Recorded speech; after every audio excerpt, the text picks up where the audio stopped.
Saya pengen yuk kita buka di Wahyu pasal yang ketiga, saudara. Wahyu pasal yang ketiga, firman Tuhan di sana ya kepada jemaat di Sardis ya.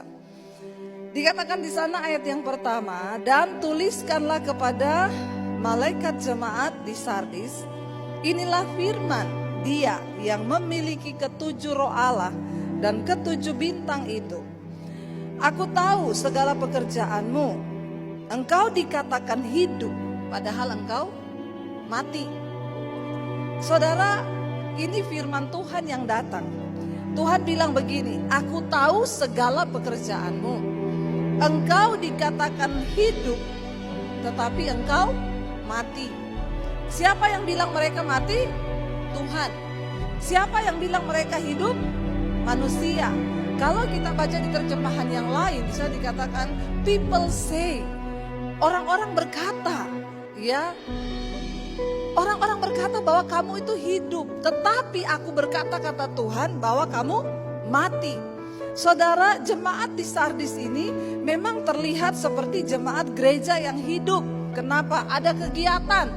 Makanya Tuhan berkata, aku tahu segala pekerjaanmu. Setiap minggu mungkin mereka beribadah, kalau nyanyi lompat-lompat. Jadi orang pikir itu jemaat hidup. Padahal Tuhan bilang, tetapi kamu mati. Mengerikan gak saudara?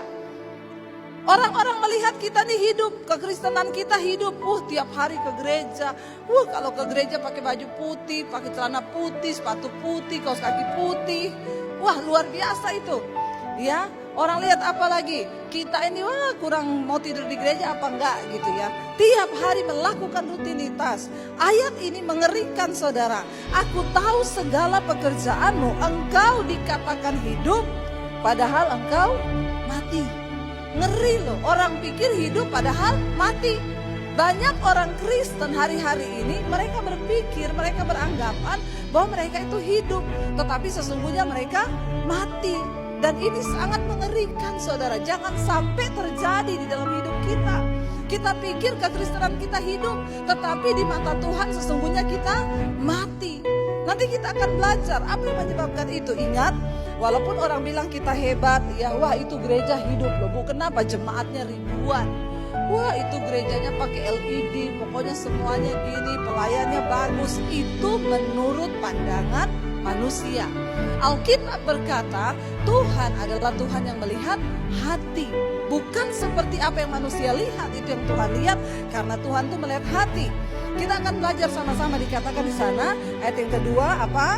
Bangunlah dan kuatkanlah apa yang masih tinggal, yang sudah hampir mati. Tapi masih ada yang tinggal. Bersyukur Tuhan bilang, ada yang tinggal, yang hampir mati. Adapun yang tertinggal itu pun kata firman Tuhan hampir mati. Kenapa dikatakan hampir mati saudara? Kekristenan yang sesungguhnya itu yang pertama, waktu kita berjumpa dengan Tuhan, hidup kita itu diubahkan.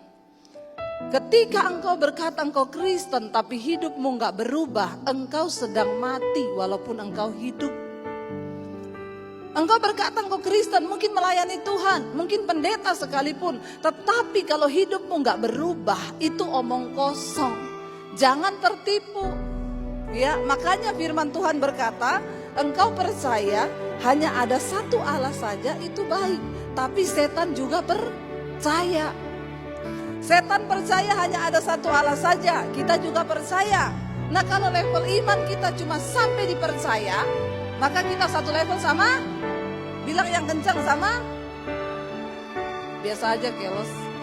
Ya benar gak saudara? Ya, jadi jangan terlalu pede dulu. Percaya, aku percaya Tuhan sanggup memulihkan, aku percaya Tuhan sanggup bikin mujizat. Maaf, kalau engkau imanmu cuma sampai dipercaya, maka setan juga percaya akan hal itu. Dan setan gemetar terhadap nama Allah. Makanya hati-hati saudara,